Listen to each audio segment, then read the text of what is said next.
You trust someone with your life. You call them your greatest ally. You go to war with them, and then, without a phone call, without a warning, without even a text, they sit across the table from your most dangerous enemy, and they shake hands. That is Benjamin Netanyahu's life right now.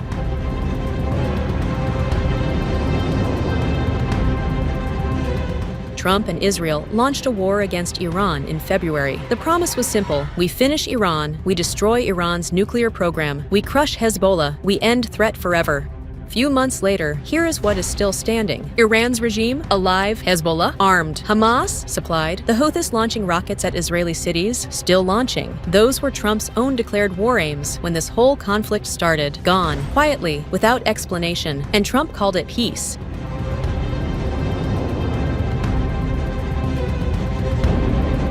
Iran gets 60 days of negotiations. Iran gets to keep its regime. Iran gets breathing room to rebuild its shattered leadership. Trump announced a memorandum of understanding with Tehran, skipping past the part where none of his own war aims were actually achieved, and took his victory lap. Iran kept its missiles. Iran kept its proxies. And Iran kept its leverage. And Israel? Israel kept the occupation, still bleeding in Lebanon, Gaza, and Syria, with nothing to show for it except a peace deal they didn't sign and can't stop. The people closest to Netanyahu are calling it what it is. Ehud Barak, former Israeli PM and military chief, the man who knows where everybody is buried, went on television and said it with no hesitation.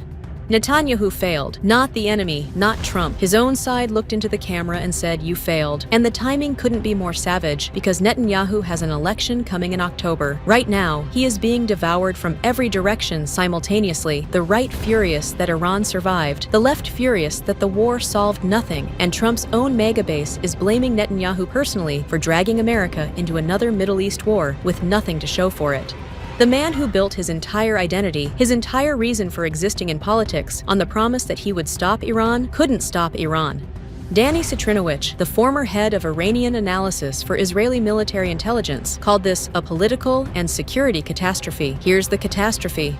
The relationship between the U.S. and Israel has been permanently altered, not stained, not damaged, altered. Israel has lost its ability to move Washington. Congressional support from both parties is collapsing. And the most terrifying part? A future American president is not unlikely to ever take military action against Iran again, ever. That is not a setback, that is a generational loss. Israel now faces a more powerful Iran, an emboldened Hezbollah, and a Washington that has emotionally and politically moved on.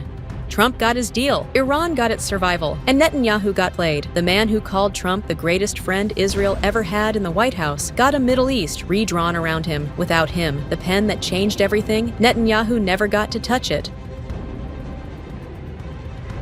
If you like this video, then like, share and subscribe to Mirror Now.